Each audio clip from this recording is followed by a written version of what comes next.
Hello students, स्वागत है आप सभी का आपके प्यारे से यूट्यूब चैनल गौरव मिश्रा पे। बच्चों, आज हम बात करेंगे मोशन इन स्ट्रेट लाइन में टाइम वेलोसिटी ग्राफ के बारे में। तो बच्चों, आज का हमारा टॉपिक है टाइम वेलोसिटी ग्राफ। ठीक है, टाइम वेलोसिटी ग्राफ। बच्चों, टाइम वेलोसिटी ग्राफ के बारे में हम बात करेंगे कि टाइम और वेलोसिटी के बीच ग्राफ कैसा बनता है, किस तरीके से हम इस ग्राफ की हेल्प से कहीं पर वेलोसिटी पा सकते हैं, इसकी हेल्प से हम डिस्प्लेसमेंट फाइंड कर सकते हैं। और सबसे बड़ी बात यह है कि टाइम वेलोसिटी के ग्राफ वैसे भी ज़्यादा इंपॉर्टेंट रखते हैं। क्यों? क्योंकि ये ऐसे ग्राफ हैं जिसकी हेल्प से आप डिस्प्लेसमेंट भी फाइंड कर सकते हैं और एक्सेलरेशन भी फाइंड कर सकते हैं।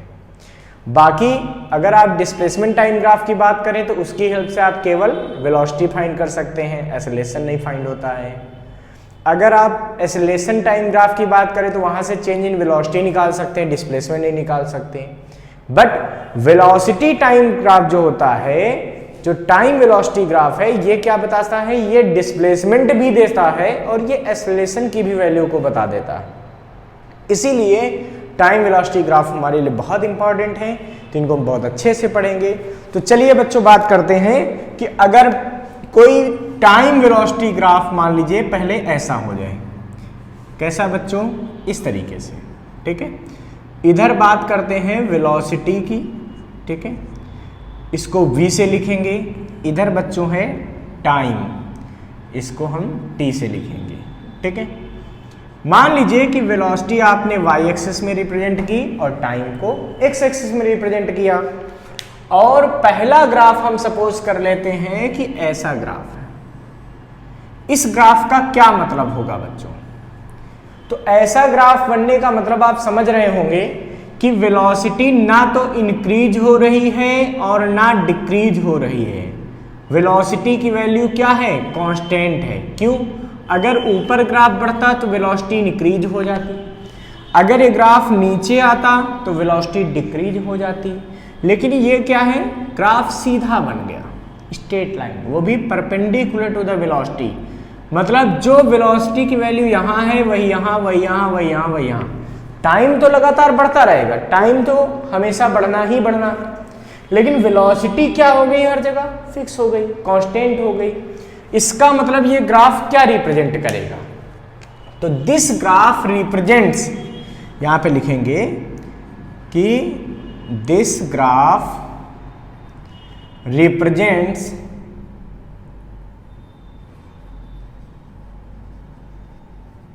दैट वेलोसिटी ऑफ ऑब्जेक्ट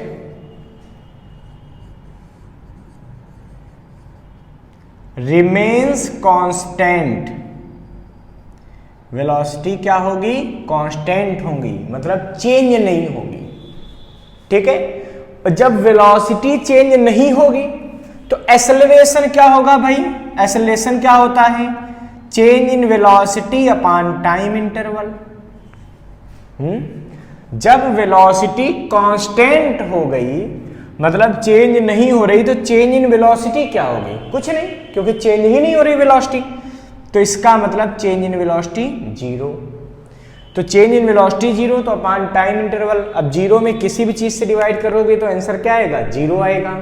यही वजह है कि एक्सेलरेशन टाइम ग्राफ में क्या होता है बच्चों, कि एक्सेलरेशन जीरो होता है वेलोसिटी टाइम ग्राफ की इस तरह के ग्राफ के लिए।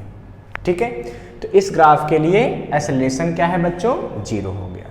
ठीक है, अब हम यहां पे अगर हमसे पूछ दिया जाए डिस्प्लेसमेंट क्या होगा, तो देखिए कैसे निकाल सकते हो बच्चों। अगर मान लीजिए कि ये t1 टाइम है, ठीक है, और ये क्या टाइम है? t2 time. ठीक है, t1 टाइम पे इस बॉडी की वेलोसिटी मान लो कितनी थी? हम कहते हैं इस वेलोसिटी को हमने v कह दिया, तो v वेलोसिटी थी। t2 टाइम पे इसकी वेलोसिटी कितनी थी इस बॉडी की? तो देखो वेलोसिटी चेंज ही नहीं हो रही, तो यहाँ पे भी v हो गई। ठीक है, तो अगर यहाँ पे डिस्प्लेसमेंट हमको निकालना हो, ठीक है, डिस्प्लेसमेंट, तो वो क्या आएगा बच्चों? तो डिस्प्लेसमेंट इक्वल टू क्या होता है भाई? ये यूनिफॉर्म वेलोसिटी हो गई। जब यूनिफॉर्म वेलोसिटी होती है तो वेलोसिटी इक्वल टू होता है डिस्प्लेसमेंट अपॉन टाइम, वेलोसिटी और इनटू टाइम, ये टाइम इंटरवल भाई ऐसे लिखते थे ना, delta S upon delta T. तो ये टाइम इंटरवल चाहिए। तो अगर यहाँ ए पॉइंट से बी पॉइंट की आपको डिस्प्लेसमेंट चाहिए तो उसको हम किससे लिखते हैं, डेल्टा एस से। तो डेल्टा एस बराबर कितना आएगा, देखिए वेलोसिटी v और इंटू टाइम इंटरवल, यहां से यहां तक जाने का टाइम इंटरवल कितना है, देखिए डेल्टा टी। यानी कि डिस्प्लेसमेंट बराबर आ गया, यहां से देखिए displacement is equal to v into delta T. ये इसलिए आया क्योंकि v कांस्टेंट था, अगर कांस्टेंट नहीं होता तो फिर हमको इंटीग्रेशन से इसको निकालना पड़ता। ठीक है बच्चों, तो ये डेल्टा एस बराबर आ गया v डेल्टा टी। अब अगर आप दिमाग लगाएं यहां पे, आप सोचे कि नहीं भाई हमको तो ये एरिया चाहिए, ये एरिया कितना आएगा, तो सोचिए एरिया ऑफ, अच्छा इसको थोड़ा और सॉल्व कर लो पहले, v और डेल्टा टी टाइम इंटरवल, तो t2 में t1 को घटा दो, ये वाला टाइम इंटरवल निकल आएगा, ये है डेल्टा टी। तो ये कैसे निकलेगा, ये निकलेगा v into t2 minus t1। ठीक है, अब बात करो, अब बात करते हैं कि area of A B T two T one, इस पोर्शन का एरिया कैसे होगा। तो एरिया इज इक्वल टू क्या होता है बच्चों, लेंथ इंटू ब्रेथ। लेंथ कितनी है, देखिए ये वाली लेंथ है, ये है v, और ब्रेथ कितनी है, डेल्टा टी। तो यानी कि v आ गया v डेल्टा टी या v t2 माइनस t1। ठीक है, तो यहां से हमको क्या पता चल रहा है कि जो डिस्प्लेसमेंट आया v t2 माइनस t1, वही एरिया आया v t2 माइनस t1। तो यहां से बच्चों हम कह सकते हैं कि displacement is equal to area of vt curve at time axis. तो कभी भी वेलोसिटी टाइम का ग्राफ आपको दे दिया जाए तो आप उसका एरिया निकाल दीजिएगा, कहां पे, टाइम एक्सिस पे। तो वो जो एरिया होगा वो डिस्प्लेसमेंट के बराबर आ जाएगा। अब हम बात करते हैं दूसरे कर्व की। ठीक है, अब हम बात करते हैं सेकंड कर्व। मान लीजिए कि सेकंड कर्व ऐसा बन जाता है बच्चों, ये वेलोसिटी, ठीक है, इस एक्सिस पे y पे, टाइम ये आ गया आपका x एक्सिस पे, और ये हमने कर्व बना दिया। ठीक है, अगर ये कर्व हमने बना दिया बच्चों, तो देखिए है क्या, इस कर्व में आपको साफ साफ दिख रहा है कि टाइम के साथ साथ वेलोसिटी बढ़ रही है। ठीक है, लेकिन स्ट्रेट लाइन है, इसका मतलब बढ़ने का रेट क्या है, कांस्टेंट है। इसका मतलब इस कंडीशन में object moves with constant acceleration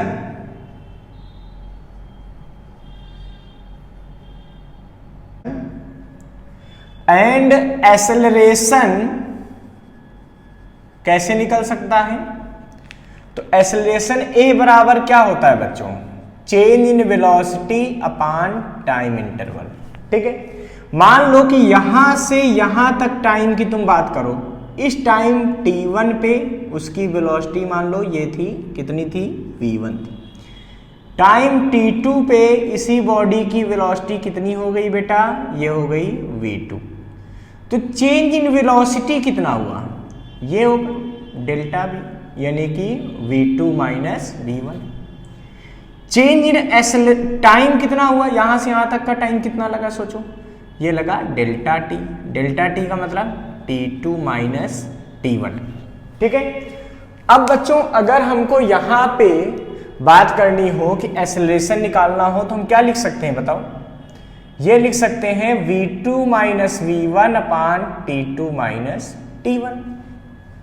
अब देखिए अगर ये स्ट्रेट लाइन है तो स्ट्रेट लाइन का स्लोप हर जगह क्या होता है, सेम होता है। एंगल सेम होता है, उसका थीटा सेम होने की वजह से स्लोप जो tan थीटा है वो भी कांस्टेंट होता है। तो slope of VT curve, slope क्या होगा भाई VT कर्व का, यहां से जरा ध्यान दीजिए। तो slope of VT curve tan theta, ये किसके बराबर हो जाएगा, ये भी हो जाएगा परपेंडिकुलर अपान बेस, मतलब डेल्टा V अपान डेल्टा T या V2 माइनस V1 अपान T2 माइनस T1। ठीक है, इसका मतलब ये हुआ कि जो एक्सेलरेशन है और स्लोप है दोनों एक ही चीज आ रही हैं। तो मैं कह सकता हूं इस सिचुएशन में एक्सेलरेशन बराबर हो जाएगा स्लोप ऑफ VT कर्व। ठीक है, ये किसके बराबर हो जाएगा, ये स्लोप के बराबर हो जाएगा किसके, VT कर्व के। मेरी बात क्लियर हो रही होगी। अब बच्चों यहां पे अगर मैं बात करूं यहां डिस्प्लेसमेंट कैसे निकाल सकते हैं, तो बच्चों अगर यहां पे आपको डिस्प्लेसमेंट फाइंड करना है,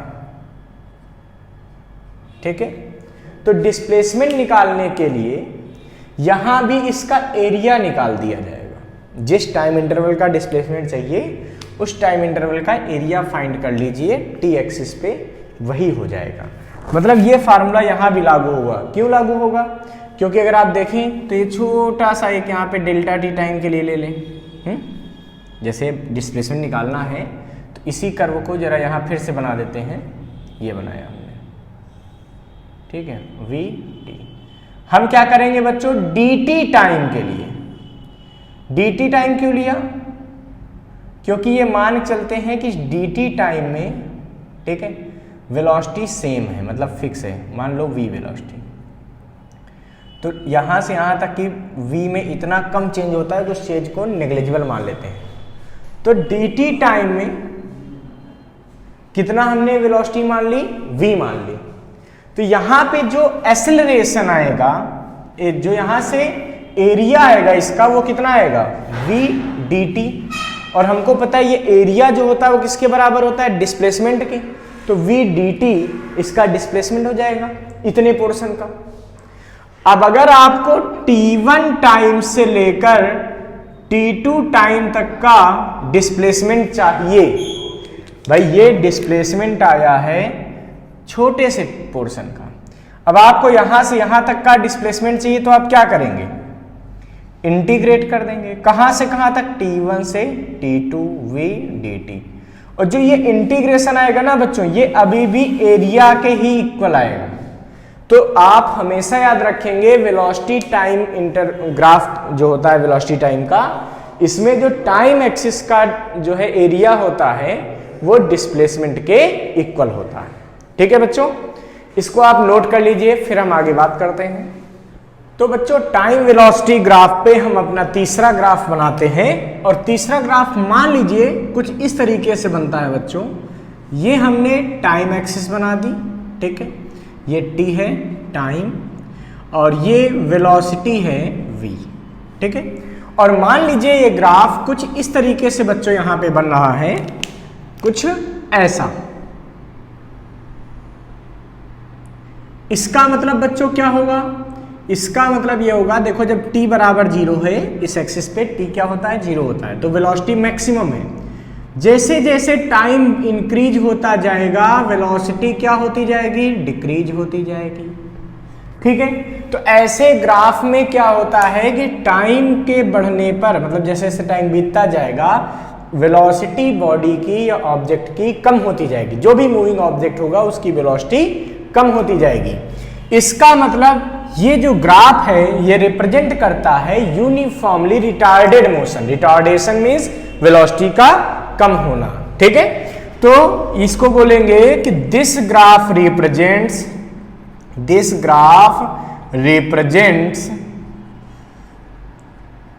द रिटार्डेशन, मतलब कैसा, वो भी retardation, uniformly retarded motion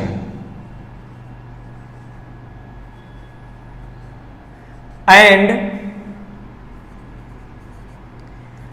retardation कितना आएगा, तो वही बात है, यहां से लेना हो तो थीटा तो ए बराबर टेन थीटा, या अगर यहां से लेना हो बच्चों, इधर से एंगल लेना हो तो क्या हो जाएगा, यही हो जाएगा ए इज इक्वल टू टेन, देखिए थीटा प्लस फाई कितना हो रहा है 180 डिग्री। इसका मतलब यहां से देखो तो थीटा कितना आएगा 180 माइनस फाई। अगर यहां वैल्यू पुट करोगे तो 180 माइनस फाई, या मैं इसको लिख सकता हूं माइनस का टेन फाई। इसका मतलब ये हुआ कि इस सिचुएशन में जो एक्सेलरेशन होगा वो निगेटिव लिखा जाएगा। ठीक है, अभी भी अगर कोई पूछ दे कि डिस्प्लेसमेंट बताइए, तो डिस्प्लेसमेंट वही होगा क्या, डिस्प्लेसमेंट इस सिचुएशन में जो होता है, ठीक है, वो किसके बराबर होता है, वो होता है एरिया ऑफ वीटी कर्व, कहां पे, एट टाइम एक्सिस। तो हमेशा डिस्प्लेसमेंट यहीं पे होने वाला है। ठीक है, अब बच्चों जैसे हम बात करते हैं कि ये तो डिक्रीजिंग वेलोसिटी का ग्राफ हो गया, बहुत अच्छी बात है। ठीक है, अगर यही वीटी ग्राफ कुछ ऐसा बने, ऐसे ये वेलोसिटी की एक्सिस और ये टाइम की एक्सिस, ठीक है, वेलोसिटी इधर टाइम इधर, और अगर ये ग्राफ ऐसा बन जाए, इसका क्या मतलब होगा, अभी तक क्या था, एक्सेलरेशन यूनिफॉर्म था क्योंकि वीटी ग्राफ का स्लोप जो है वो कांस्टेंट था। लेकिन अब इस ग्राफ में क्या हुआ, वीटी ग्राफ का स्लोप देखिए हर जगह पे चेंज होता जाएगा। भाई अभी आपको मैंने क्या बताया था कि जो एक्सेलरेशन होता है, एक्सेलरेशन किसके बराबर होता है, टेन थीटा, वीटी ग्राफ में टेन थीटा मतलब स्लोप। ठीक है, अब अगर इस सिचुएशन में देखोगे तो यहां का स्लोप कुछ और निकलेगा, यहां पे टेंजेंट ड्रा करोगे ऐसा बनेगा, ये थीटा बनेगा, थीटा 1। बट यहां अगर टेंजेंट ड्रा करोगे बच्चों तो ये कुछ ऐसा बनेगा, इस पॉइंट पे हो गया। ये क्या बना बच्चों, ये जो एंगल बना ये हो गया थीटा 2। तो आप देखिए कि जब पहले कम टाइम की बात की थी, ये T1 पे था, तो उस समय थीटा 1 कम था, यहाँ T2 टाइम बढ़ने पर थीटा 2 बढ़ गया। इसका मतलब ये हुआ कि थीटा 1 से बड़ा है कौन, थीटा 2, मतलब टाइम के इंक्रीज होने पर, टाइम यहाँ पे कम है, यहाँ का टाइम क्या होगा, ज़्यादा होगा, तो टाइम के इंक्रीज होने पर स्लोप बढ़ गया।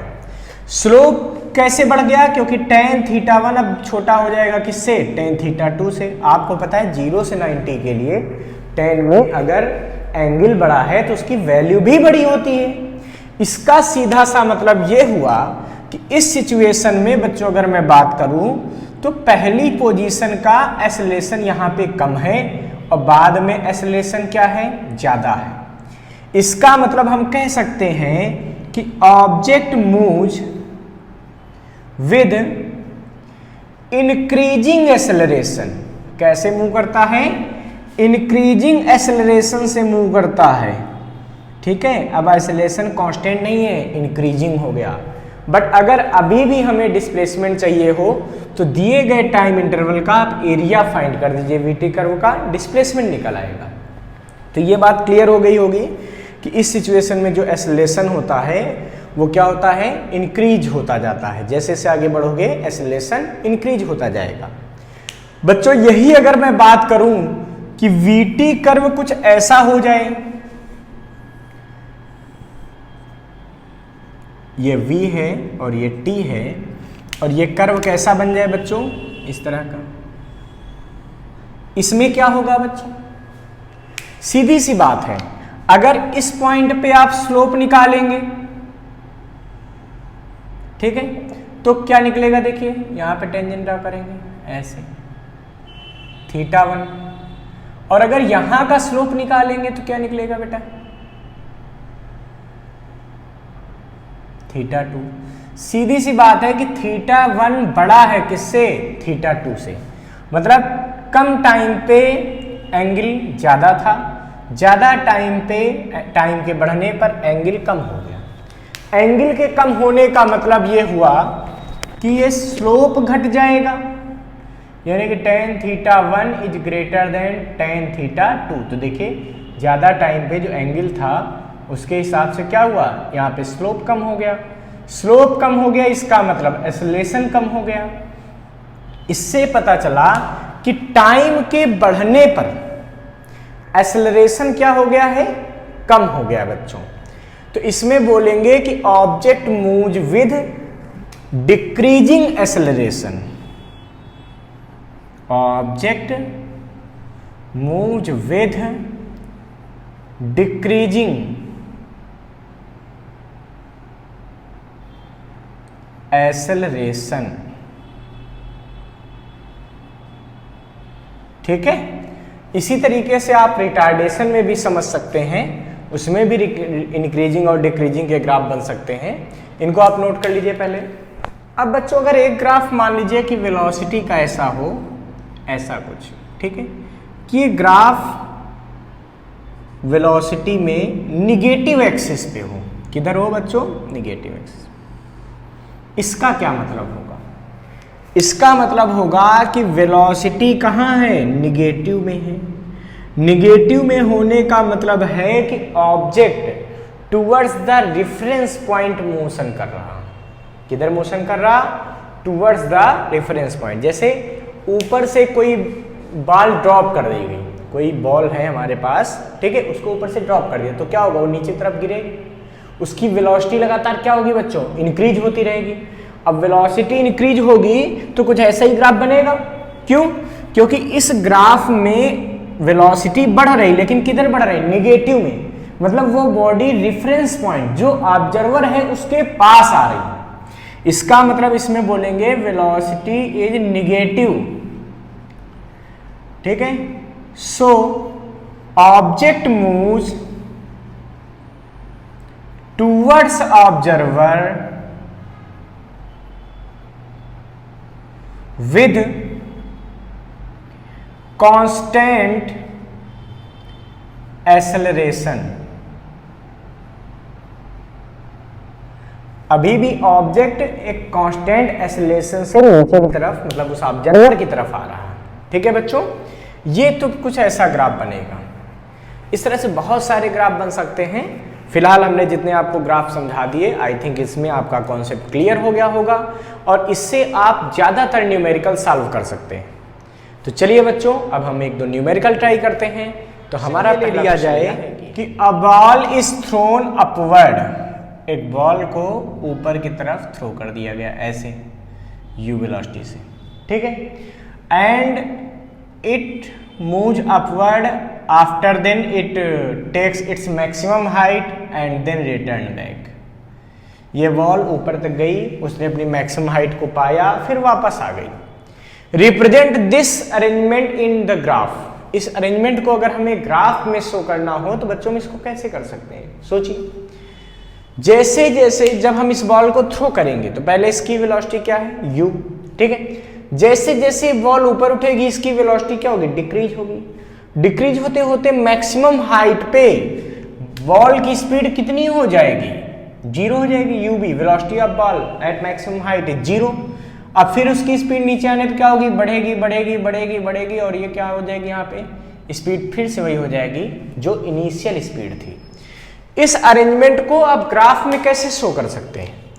तो बच्चों अगर इसका वेलोसिटी टाइम ग्राफ बनाना हो इस क्वेश्चन का, तो आप कैसे बनाएंगे?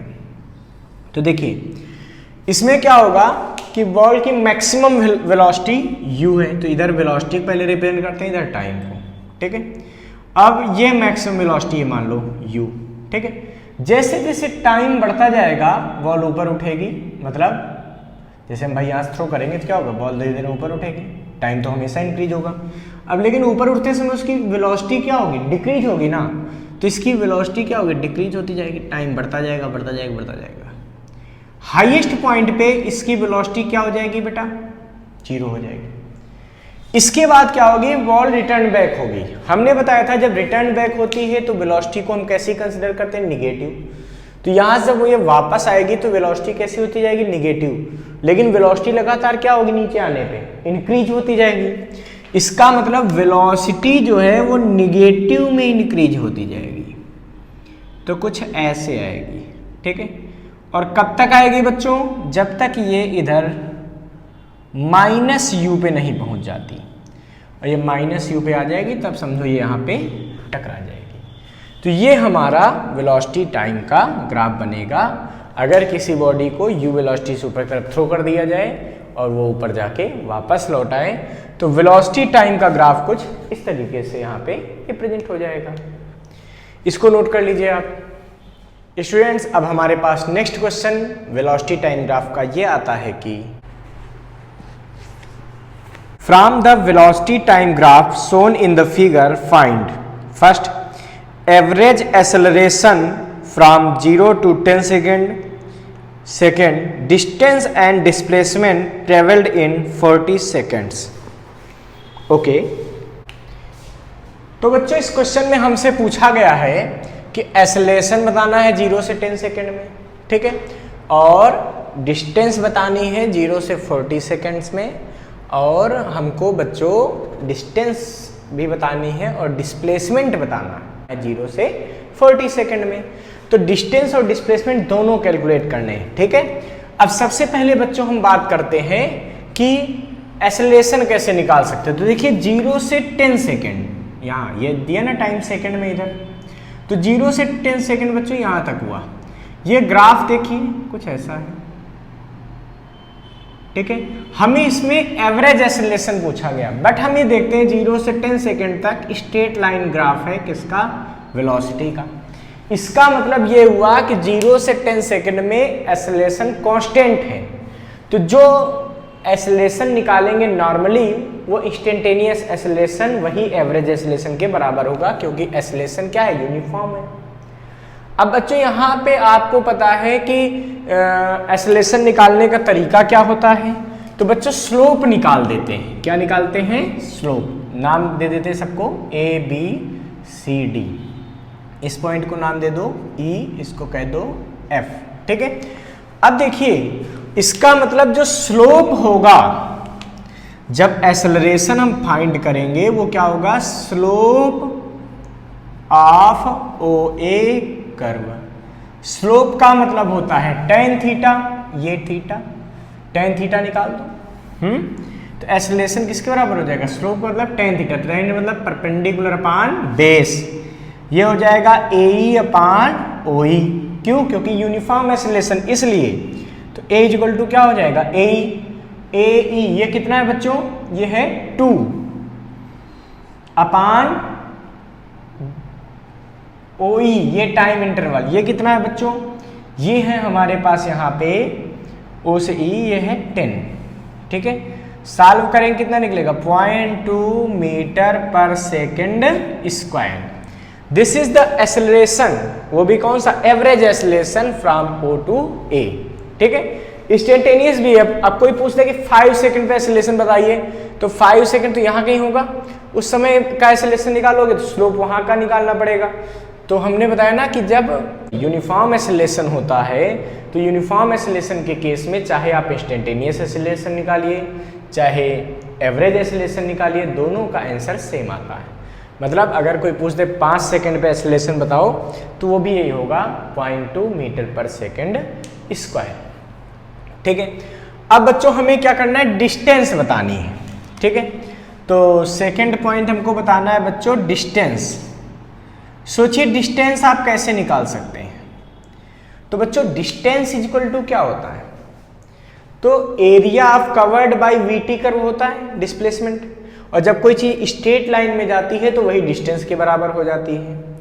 अब देखिए ऊपर वेलोसिटी पॉजिटिव है हर जगह, इसका मतलब ये रेफरेंस पॉइंट से कहीं तक जाने की डिस्टेंस है, और ये वाली क्या है, वापस आने की बात की गई यहाँ पे। क्यों, क्योंकि यहाँ पे वेलोसिटी निगेटिव। मैंने अभी समझाया था ना कि अगर वेलोसिटी निगेटिव है मतलब वो बॉडी रेफरेंस पॉइंट की तरफ आ रही है।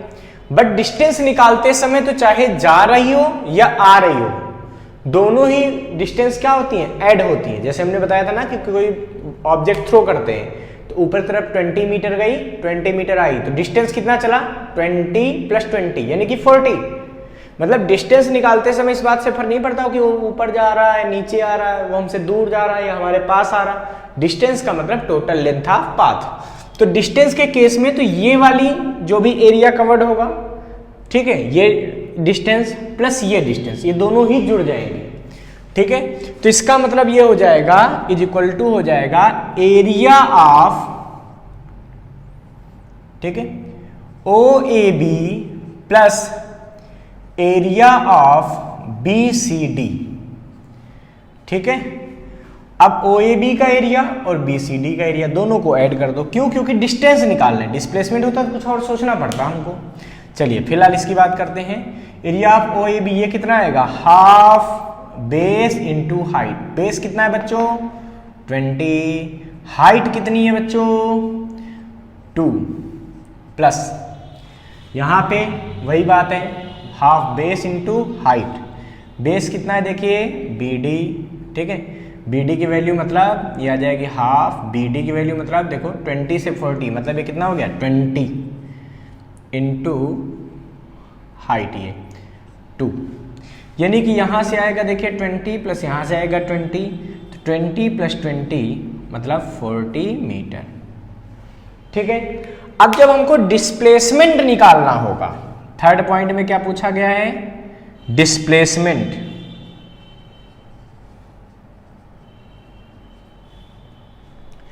तो डिस्प्लेसमेंट कैसे निकाल सकते हैं बच्चों? तो देखिए डिस्प्लेसमेंट के केस में क्या होता है, जब ऑब्जेक्ट हमसे दूर जाता है तो डिस्प्लेसमेंट पॉजिटिव, और जब पास आता है तो नेट डिस्प्लेसमेंट निगेटिव लेते हैं। तो जब नेट डिस्प्लेसमेंट निकालना होगा तो क्या होगा, पास जाने वाले को पॉजिटिव, वापस आने वाले को निगेटिव। ये वेलोसिटी में दूर जाने वाला है, तो यहाँ पे जो डिस्प्लेसमेंट निकलेगा इसका एरिया वो दूर जाने वाला निकलेगा डिस्प्लेसमेंट, और यहाँ से जो वी का एरिया निकलेगा वो डिस्प्लेसमेंट तो होगा लेकिन वो क्या होगा, वापस आने वाला होगा। इसका मतलब इसमें क्या होगा, ये डिस्प्लेसमेंट पॉजिटिव होगा और ये डिस्प्लेसमेंट निगेटिव होगा। तो टोटल कैसे निकलेगा, तो वही बात होगी, इसमें भी लिखेंगे क्या, area of O A B minus, क्यों, क्योंकि ये चीज क्या है निगेटिव है, area of B C D, क्योंकि निगेटिव वेलोसिटी में चले गए।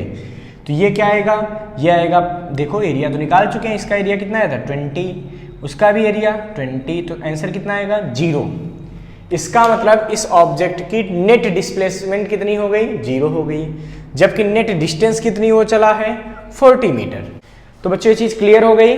ओके बच्चों, अब इसको आप नोट कर लीजिए फटाफट। वेलोसिटी टाइम ग्राफ की तरह ही स्पीड टाइम ग्राफ से रिलेटेड हमारा एक क्वेश्चन यह है कि the speed time graph shows a 50-second car journey, find which section of the graph has greatest acceleration and calculate the total distance travelled over the 50 seconds।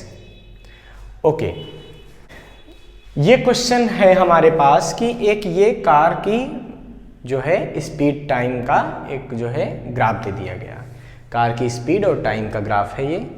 हमसे कहा जा रहा बच्चों कि ये जो A B C D 4 section बने हुए हैं, किस सेक्शन में एक्सेलरेशन ज्यादा है, ठीक है, और हमको ये भी बताना है कि इनमें इसमें 50 सेकेंड में टोटल डिस्टेंस कितनी ट्रेवल्ड करेगा। तो हम क्या करेंगे बच्चों, हमें एक्सेलरेशन बताना है, तो हम क्या करेंगे, ए में एक्सेलरेशन निकाल देंगे, क्योंकि देखिए ये स्ट्रेट लाइन कर्व है स्पीड टाइम का, स्ट्रेट लाइन कर्व है, तो हमको पता है acceleration equal to slope of the curve हो जाएगा। तो आसानी से आप यहाँ से स्लोप निकालेंगे, एक्सेलरेशन निकाल आएगा। तो हम ए का एक्सेलरेशन निकालेंगे, बी पार्ट का एक्सेलरेशन निकालेंगे, सी का एक्सेलरेशन निकालेंगे और डी का, और चेक करेंगे कहाँ पे एक्सेलरेशन मैक्सिमम है। तो देखिए एक्सेलरेशन ऑफ पार्ट ए, ठीक है, तो पार्ट ए का अगर मैं बेसिक बात करता हूं तो हमें ए वाले पार्ट का एक्सेलरेशन चाहिए, मतलब यहां से यहां तक का।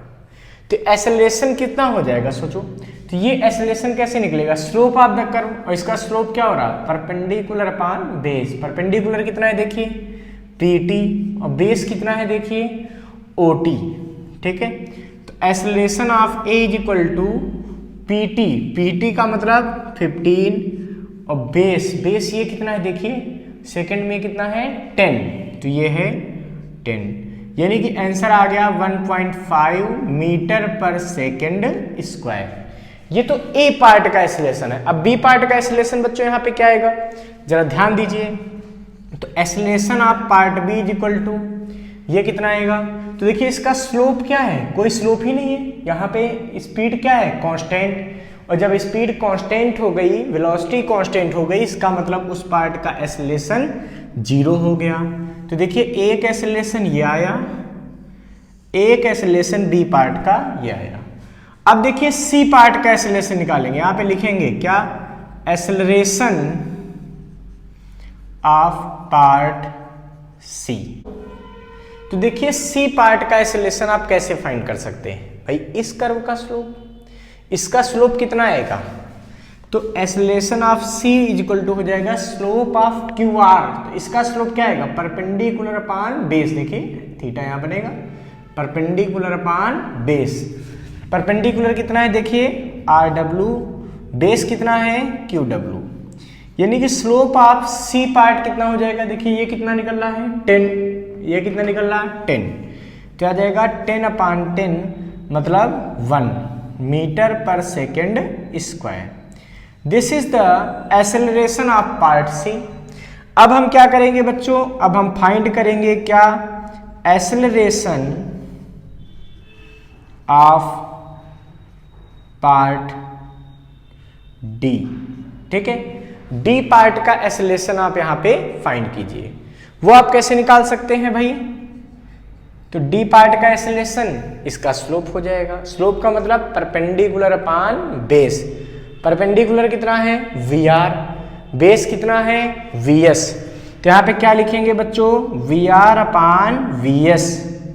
अब सोचो वी आर ये कितना है, देखिए यहां से आता कि पूरा 25, और बेस कितना है, देखिए बेस है आपके पास 30 से 50 यानी कि 20, तो ये हुआ 20 और ये हुआ 25, तो ये आ जाएगा बच्चों 25/20। देखो वी आर 25, ये 20। लेकिन सबसे बड़ी बात यहाँ पे स्पीड डिक्रीज हो रही, मतलब ब्रेक लगाई गई होगी, मतलब वहां पे रिटार्डेशन होगा। तो बच्चों डी पार्ट के एक्सेलरेशन में वी आर कितना आया है 25, वी एस कितना है 20, और ये माइनस साइन क्यों लगा है, क्योंकि यहाँ पे स्पीड डिक्रीज हुई है, मतलब रिटार्डेशन हुआ होगा। जब इसको आप सॉल्व करेंगे तो आपको डी पार्ट का एक्सेलरेशन कितना मिल जाएगा, ये मिलेगा माइनस का 1.25 मीटर पर सेकेंड स्क्वायर। तो बच्चों यहां से अगर आप देखें तो अगर केवल मैग्नीट्यूड में बात करें, ठीक है, तो हम ये देख रहे हैं यहां का एक्सेलरेशन 1.25 डी पार्ट का, सी का तो 0 हो गया, बी का तो 0 हो गया, सी का 1 और ए का 1.5। इसका मतलब मैक्सिमम एक्सेलरेशन किधर है, पार्ट ए में है। तो यहां पे लिखेंगे कि so maximum acceleration, so maximum acceleration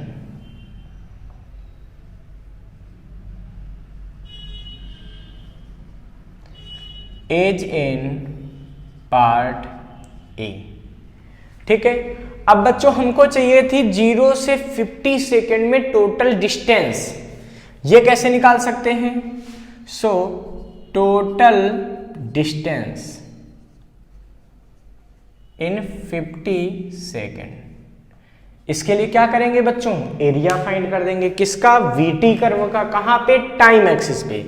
तो देखिए ये पूरा एरिया निकालना है, ये पूरा, तो कैसे निकाल सकते हैं, हम क्या करेंगे बच्चों, इस पार्ट का एरिया अलग निकाल देंगे, फिर इस पार्ट का एरिया निकालेंगे, फिर इस पार्ट का एरिया निकालेंगे, फिर ये पार्ट निकाल देंगे।